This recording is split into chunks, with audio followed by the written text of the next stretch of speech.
महंत नरेंद्र गिरी ब्रह्मलीन हो गए हैं। 2 दिन पहले अचानक हुई उनके निधन के बाद उन्हें आज भू समाधि दे दी गई। महंत नरेंद्र गिरी एक तरफ बागंबरी मठ के महंत थे तो वहीं दूसरी ओर अखाड़ा परिषद के अध्यक्ष भी थे। उनकी मौत के बाद एक बड़ा सवाल उठा है कि अब अखाड़ा परिषद का अगला अध्यक्ष कौन होगा। इस मुद्दे पर अखाड़ा परिषद विचार करेगी और अपना अगला अध्यक्ष चुनेगी। ऐसे में आपके मन में विचार उठ रहा होगा कि अखाड़ा परिषद क्या है, हिंदू धर्म में उसकी क्या भूमिका है। नेशन 360 डिग्री में आज हम आपको तफसील से जानकारी देंगे कि आखिर अखाड़ा परिषद क्या है, उसकी क्या भूमिका है। कहा जाता है कि आदि शंकराचार्य ने 8वीं सदी में अखाड़ों का गठन किया था। आदि शंकराचार्य ने हिंदू धर्म और वैदिक संस्कृति की रक्षा के लिए 13 अखाड़े बनाए थे। मूलतः धर्म की रक्षा के लिए नागा साधुओं की एक सेना की तर्ज पर ही अखाड़ों को तैयार किया गया, जिसमें उन्हें योग, आध्यात्म के साथ शास्त्रों की भी शिक्षा दी जाती है। कहा जाता है इस दौर में वैदिक संस्कृति और यज्ञ परंपरा संकट में थी, क्योंकि बौद्ध धर्म तेजी से भारत में फैल रहा था और बौद्ध धर्म में यज्ञ और वैदिक परंपराएं निषेध थी। ऐसे में इन अखाड़ों का गठन किया गया था। देश भर में इस वक्त अखाड़ों की कुल संख्या 13 है। 13 अखाड़ों के साधु संत 3 अलग अलग मठों में बटे हैं। इन अखाड़ों को एक मंच पर लाने के लिए 1954 में अखिल भारतीय अखाड़ा परिषद बनाया गया। इस अखिल भारतीय अखाड़ा परिषद में इन्हीं 13 अखाड़ों का इस पर मुख्य तौर पर दबदबा है। आपको बता दें कि अखाड़ों की अपनी व्यवस्थाएं होती हैं। इन व्यवस्थाओं से ही अखाड़े संचालित होते हैं। अगर कोई साधु या संत गलती करता है या किसी तरह का जुर्म करता है तो अखाड़ा परिषद उसे सजा भी देती है। खास बात यह कि अखाड़े से निकल जाने के बाद ही इन पर भारतीय संविधान में वर्णित कानून लागू होता है। ऐसे में इन अखाड़ों का अपना विशेष महत्व होता है। अखाड़ा परिषद के अध्यक्ष पद के लिए बाकायदा चुनाव कराए जाते हैं। इस चुनाव में 13 अखाड़ों के महंत शामिल होते हैं। परिषद में सर्वसम्मति से फैसला लिया जाता है और अध्यक्ष और सचिव का चुनाव होता है। हर साल 12 साल बाद होने वाले महाकुंभ और 6 साल में होने वाले अर्धकुंभ समेत तमाम बड़े धार्मिक आयोजन अखाड़ा परिषद की देखरेख में होते हैं। बड़ी बात यह कि अखाड़ा परिषद ही महामंडलेश्वर की उपाधि यानी सर्टिफिकेट भी देता है। आदि शंकराचार्य ने 13 अखाड़ों का गठन किया था।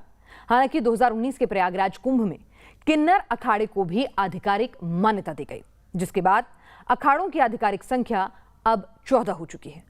हालांकि आमतौर पर 13 धार्मिक अखाड़ों को ही लोग जानते हैं। इन अखाड़ों के साधु संत अलग अलग मत बनाने वाले होते हैं। 13 अखाड़ों में से 7 शैव सन्यासी संप्रदाय हैं, 3 बैरागी वैष्णव संप्रदाय से जुड़े हैं, जबकि 3 उदासीन संप्रदाय से हैं।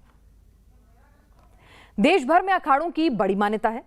महाकुंभ के दौरान सबसे पहले इन्हीं अखाड़ों के स्नान, पूजा पाठ की परंपरा सदियों से चली आ रही है। देश में अखाड़ों का क्या महत्व है और कैसे देश भर में ये बड़ी संपत्ति के मालिक हैं, आइए आपको दिखाते हैं अगली रिपोर्ट के जरिए।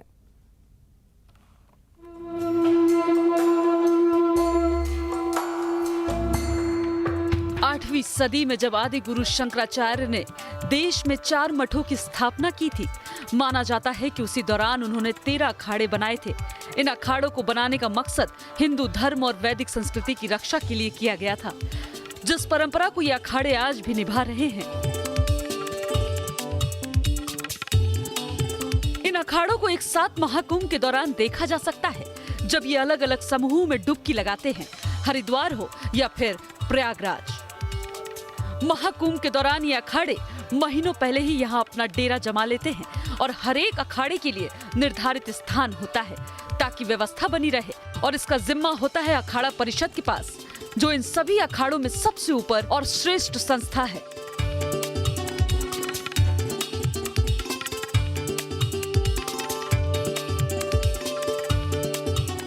देश भर में अखाड़े सैकड़ों मठ और मंदिरों का संचालन करते हैं। मंदिर हो या मठ, जिस भी अखाड़े के अधीन होता है उसके शंकराचार्य और महामंडलेश्वर ही मंदिर मठ का कामकाज चलाने के लिए महंत और पुजारियों को चुनते हैं। खास बात यह भी है कि देश भर में मौजूद मठों और मंदिरों की संपत्ति उन्हीं अखाड़ों के अधीन होती है, जो इनकी देखरेख करते हैं। इस लिहाज से अखाड़ों का महामंडलेश्वर और महंत होना हर किसी साधु का सपना होता है, क्योंकि जहां उसे प्रतिष्ठा तो मिलती ही है, बड़ी संपत्ति का एकाधिकार भी मिल जाता है। एक अनुमान के मुताबिक देश भर में मौजूद 13 अखाड़ों के पास अकूत संपत्ति है, जिसकी गिनती हजारों करोड़ में है।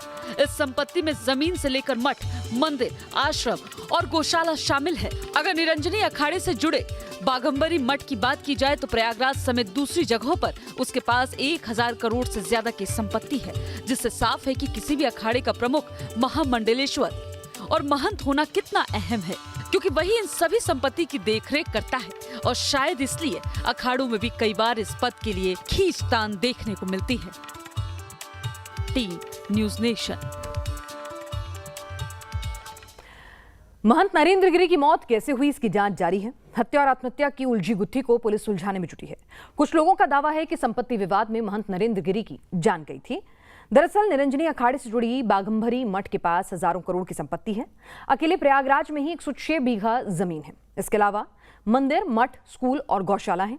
उत्तर प्रदेश के मिर्जापुर में 540 बीघा जमीन है। मध्य प्रदेश के उज्जैन ओंकारेश्वर में 250 बीघा जमीन है। मठ और आश्रम है। नासिक में 100 बीघा जमीन, मंदिर और आश्रम है। गुजरात, राजस्थान में भी 125 बीघा जमीन है।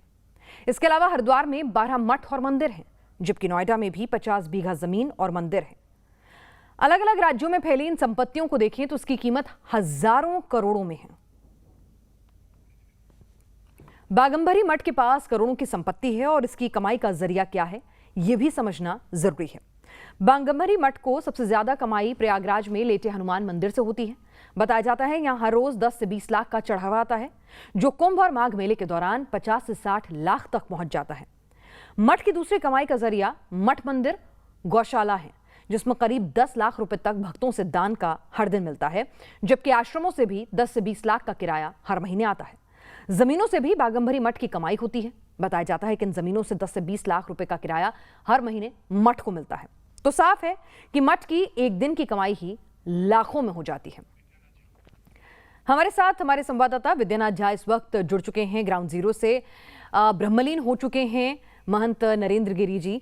विद्या, आपसे अब जानना चाहेंगे कि अखाड़ा परिषद का अगला अध्यक्ष कौन, इसको लेकर वहां पर मंथन शुरू हो गया होगा, इसमें अभी कितना वक्त लगेगा, और साथ ही बाघंबरी मठ के लिए वो अपना विरासत, अपनी उत्तराधिकारी तो घोषित करके गए हैं, तो उसी नाम पर मोहर लगेगी, वही पूरी कार्यप्रणाली रहेगी। क्या अपडेट आपके पास ग्राउंड जीरो से? पिनाज, एक बार फिर से अपना सवाल दोहराइए। विद्या, जानना चाहूंगी कि अब महंत नरेंद्र गिरी जी जो हैं ब्रह्मलीन हो चुके हैं, ऐसे में अब अखाड़ा परिषद का अगला अध्यक्ष कौन हो, इसको लेकर भी सवाल उठने लगे होंगे। वो प्रक्रिया कब होगी, कितना वक्त लगता है उसमें, और साथ ही अब ये जो मठ है उसका पूरा कार्यभार जो है, उन्होंने अपने उत्तराधिकारी की घोषणा तो कर दी थी, अपने सुसाइड नोट में भी लिखा था, उसको लेकर अब सहमति बन गई है या वहां पर भी कुछ दांव पेच है अभी? देखिए, इसको लेकर अभी सहमति तो नहीं कहा जा सकता, लेकिन एक बात जरूर है कि नरेंद्र गिरी क्योंकि अपनी आखिरी इच्छा जाहिर करके गए हुए हैं, बहुत सारी बातें वो लिखकर गए हैं उसमें, उसी में से एक बात उन्होंने लिखी है कि बलबीर गिरी को महंत बनाया जाए, यानी कि जिस गद्दी से वो जा रहे हैं, जिस गद्दी को छोड़कर वो सुसाइड कर रहे हैं, अपने उनके नोट्स के मुताबिक उस गद्दी पर बलबीर गिरी को बैठाया जाए। अब इसकी एक प्रक्रिया ये होती है कि जो पंच परमेश्वर होते हैं वो एक बैठक करते हैं, एक मीटिंग होती है, उस मीटिंग में बैठने के बाद ये तय होता है कि क्या इस गद्दी को संभालने के लिए बलबीर गिरी अभी तैयार हैं, क्या वो इस लायक हैं, क्या इतने सक्षम हैं, इन तमाम बातों पर विचार विमर्श किया जाता है। लेकिन एक बात यह है कि चूंकि नरेंद्र गिरी ये बात कहकर गए हैं, अपनी आखिरी इच्छा वो जाहिर करके गए हैं, गुरु थे वो और अखाड़ा परिषद के प्रमुख भी थे, तो ऐसे में इस बात को काट दिया जाएगा ऐसा मुझे नहीं लगता। मेरे सहयोगी अमित इस वक्त मेरे साथ हैं, मैं जरा उनसे समझता हूं, क्योंकि अमित, अखाड़ा परिषद में जब भी इस तरह की कोई बात होती है, इस तरह की कोई घटना होती है और पद खाली हो जाए और जो गुरु होते हैं वो चले जाएं, तो फिर ऐसे वक्त में नए पद के लिए नए व्यक्ति को जब रखा जाता है तो प्रक्रिया क्या होती है, और अगर नरेंद्र गिरी किसी को सौंप कर गए हैं तो क्या इसको उस व्यक्ति को नहीं देकर किसी दूसरे व्यक्ति को दिया जा सकता है? देखिए, अगर हम भावात्मक रूप से समझें तो उन्होंने बाकायदा एक वसीयत लिखी, उसमें बलबीर गिरी का उन्होंने जिक्र किया और कहा कि इनको मेरे उत्तराधिकारी के रूप में चुना जाए। भावात्मक रूप से देखा जाए तो इस पर सहमति बन सकती है, लेकिन अगर हम नियम कानून की बात करें तो बाकायदा जो निरंजनी अखाड़े से जुड़े हुए थे, तो निरंजनी अखाड़े में जो पंच परमेश्वर होते हैं, जिसमें 8 महंत होते हैं, 10 उप महंत होते हैं, उनकी एक बैठक होगी पंच परमेश्वर की। उस बैठक में जो सर्वसम्मति से फैसला लिया जाएगा उसके बाद उत्तराधिकारी उसी को चुना जाएगा। लेकिन जो 13 अखाड़े हैं, जो अखिल भारतीय जो अखाड़ा परिषद है, अगर हम इसकी बात करें तो जितने 13 अखाड़े हैं जो सोशडी होते हैं, जो 16वीं के बाद एक बाकायदा मीटिंग होगी, सभी लोग उसमें बैठेंगे, जो निरंजनी अखाड़ा का जो फैसला होगा उसको बताया जाएगा। अब ये बाकी जो अखाड़े हैं उन पर निर्भर करता है कि उसको मानते हैं नहीं मानते हैं, उस पर क्या अगर वो स्वीकार नहीं करते हैं तो क्या होगा? देखिए, उसके बाद फिर एक बैठक होगी, उस बैठक में जो किस तरह से वो प्रक्रिया चलेगी और उसमें सर्वसम्मति से जो फैसला होगा उसी को माना जाएगा। लेकिन वो बैठक का एक अंदरूनी भाग है, उसमें क्या किस तरह से एक सर्वसम्मति से फैसला निकलता है, लेकिन जो सर्वसम्मति से फैसला निकलेगा उसके बाद जो चुना जाएगा उसको ही उत्तराधिकारी माना जाएगा। जी, तो लगता नहीं पिनाज की इतनी जल्दबाजी दिखाई जाएगी उस बैठक के लिए, क्योंकि अभी ऐसा वक्त है नहीं। कम से कम मुझे लग रहा है कि 16 दिन तक, जब तक ये प्रक्रिया यहाँ पर चलनी है, समाधि दे दी गई है नरेंद्र गिरी को, लेकिन अभी मृत्यु के बाद या फिर शरीर त्यागने के बाद जो एक सनातनी प्रक्रिया होती है, उस प्रक्रिया को पूरा होने में संतों को, जो अभी हमारे साथ धर्मगुरु बैठी हुई थी, वो बता रही थी कि 16 दिन लगते हैं। तो 16 दिन तक इस तरह का कुछ होगा मुझे नहीं लगता। हाँ, जो रिक्त पद है उस रिक्त पद पर अभी फिलहाल ये मान लिया जाएगा कि बलबीर गिरी बैठेंगे, लेकिन उसके बाद एक बैठक होगी, एक मीटिंग होगी, उसके बाद तय हो जाएगा कि बलबीर गिरी या फिर कोई और। जी, आप हमारे साथ बने रहिए विद्या। इस बीच हमारे साथ काशी परिषद के राष्ट्रीय महामंत्री राम नारायण द्विवेदी जी भी जुड़ चुके हैं, उनसे भी कुछ समझने की कोशिश करते हैं। सर, आपसे जानना चाहेंगे कि अखाड़ों में जो महंत चुने जाते हैं उनकी परंपरा क्या होती है? अपना उत्तराधिकारी तो नरेंद्र गिरी जी अपनी आखिरी इच्छा के तौर पर बलबीर जी का नाम लिख गए हैं, लेकिन प्रक्रिया क्या कहती है ये हम आपसे समझना चाहेंगे। कौन महंत हो सकता है? और ये जो अखाड़ों के पास इतनी संपत्ति है, तमाम लोगों के जहन में सवाल आता है कि भाई इतना पैसा साधु संतों के पास आता कहां से है? क्या उनका कमाई का साधन है?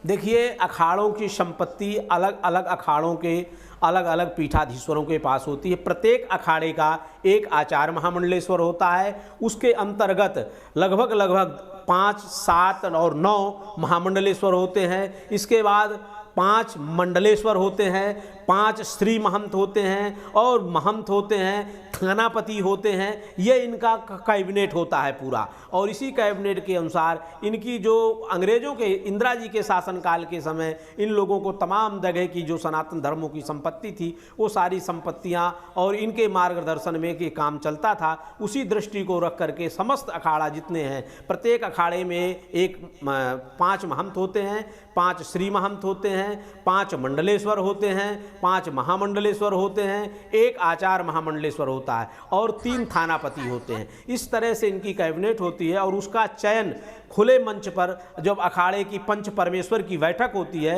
उस पंच परमेश्वर की बैठक में निर्णय किया जाता है कि अमुक स्थान का, जिसके पास जितने स्थान हैं, संपत्ति हैं, उस स्थान का ये व्यक्ति श्री महंत होगा, उस स्थान का ये व्यक्ति महंत होगा, उस स्थान का ये व्यक्ति थानापति होगा। 2 का संयुक्त गिरिपुरी भारती को मिलाकर के 2 व्यक्तियों को तालमेल करके इनकी जो है संपत्तियों में अधिपति बनाया जाता है और उनकी पूजन अर्चन की उस स्थान की व्यवस्था की जाती है।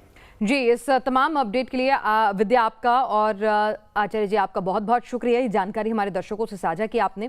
इस बीच 13 अखाड़ों के साथ ही पूर्व में जगन्नाथपुरी मठ, पश्चिम में गुजरात में शारदा मठ, उत्तर में बद्रीनाथ धाम में ज्योतिर्मठ और दक्षिण में रामेश्वरम के श्रृंगेरी मठ में शंकराचार्य पीठ मौजूद हैं।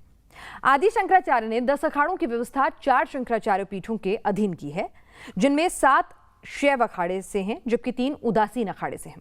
इन अखाड़ों की कमान शंकराचार्यों के पास होती है।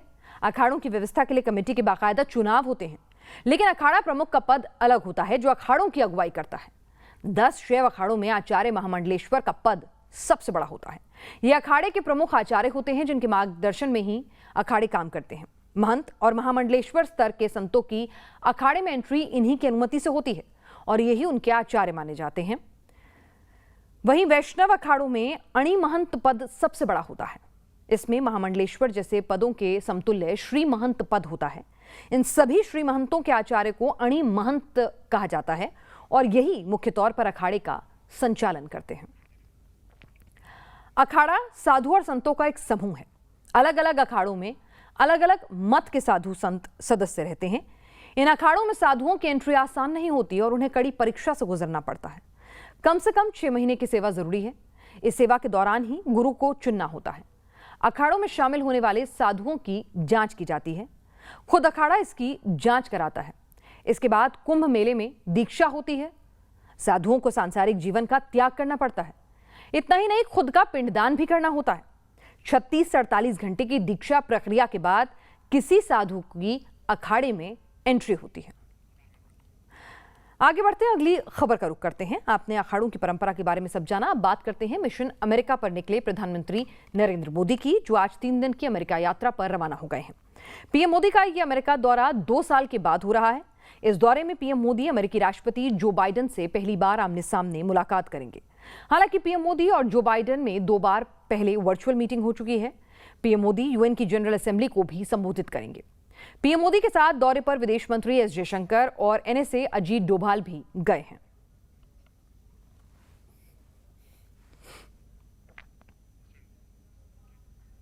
तीन दिन के पीएम मोदी के दौरे में क्या खास होगा, उनका पूरा शेड्यूल भी आपको बताते हैं।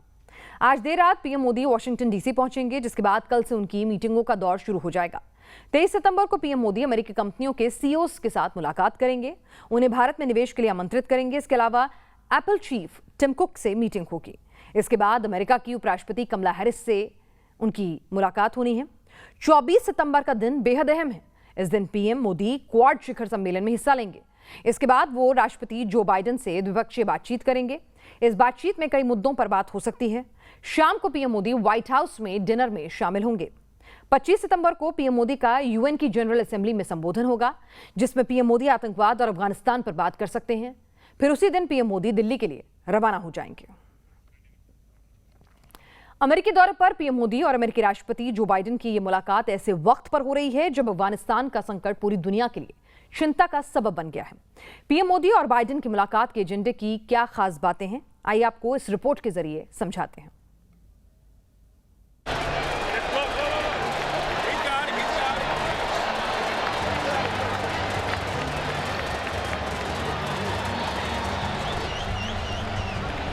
ये तस्वीर 2019 के अमेरिका दौरे की है, जब पीएम मोदी इससे पहले अमेरिका गए थे। Prime Minister Modi and I have come to Houston to celebrate everything that unites America and India, our shared dreams and bright futures. I've also come to express my इन तस्वीरों से अंदाजा लगाया जा सकता है कि कैसे पीएम मोदी ने पिछले 7 साल में पूरी दुनिया को हिंदुस्तान की ताकत का एहसास कराया है। 2 साल में अमेरिका में भले ही सत्ता की तस्वीर बदल गई है, लेकिन पीएम मोदी की लोकप्रियता आज भी वैसी ही है। अब जो बाइडेन अमेरिका के राष्ट्रपति हैं, जिनसे पहली बार पीएम मोदी की मुलाकात होगी। दोनों नेताओं के बीच 24 सितंबर को द्विपक्षीय बैठक होगी। इस बैठक में जिन बातों पर चर्चा हो सकती है, उनमें सबसे अहम है अफगानिस्तान संकट और वहां का बदलता घटनाक्रम। इसके अलावा जलवायु संकट से निपटने के उपायों पर भी चर्चा होगी। तकनीक और डिफेंस से जुड़े मुद्दों पर भी बातचीत होगी। पिछले 1 दशक में अमेरिका और भारत के रिश्तों में जो तेजी आई है, दोनों देशों के बीच कई अहम डिफेंस डील और व्यापारिक समझौते हुए हैं। माना जा रहा है कि पीएम मोदी और जो बाइडेन की इस मुलाकात में भी कई अहम समझौतों पर मुहर लग सकती है। वहीं पीएम मोदी 25 सितंबर को संयुक्त राष्ट्र महासभा को संबोधित करेंगे, जिसमें पीएम मोदी आतंकवाद, अफगानिस्तान संकट और क्षेत्रीय सुरक्षा का मुद्दा उठा सकते हैं। क्योंकि अफगानिस्तान में अमेरिकी फौज के लौटने के बाद जिस तरह के हालात हैं, उससे इस क्षेत्र में स्थिति बेहद खतरनाक हो गई है। तालिबान और पाकिस्तान का गठजोड़ भी इस इलाके में संकट खड़ा कर सकता है। इसलिए पीएम मोदी का यह अमेरिकी दौरा इस इलाके में शांति और स्थिरता के लिहाज से भी बेहद अहम माना जा रहा है। पीएम मोदी के कार्यक्रम के अलावा अमेरिका में सार्क देशों के विदेश मंत्रियों की बैठक भी होगी, जिसमें विदेश मंत्री एस जयशंकर और उनके पाकिस्तानी समकक्ष शाह महमूद कुरैशी भी हिस्सा लेंगे। लेकिन दोनों विदेश मंत्रियों का आमना सामना होगा, इस पर सस्पेंस है। Team news nation.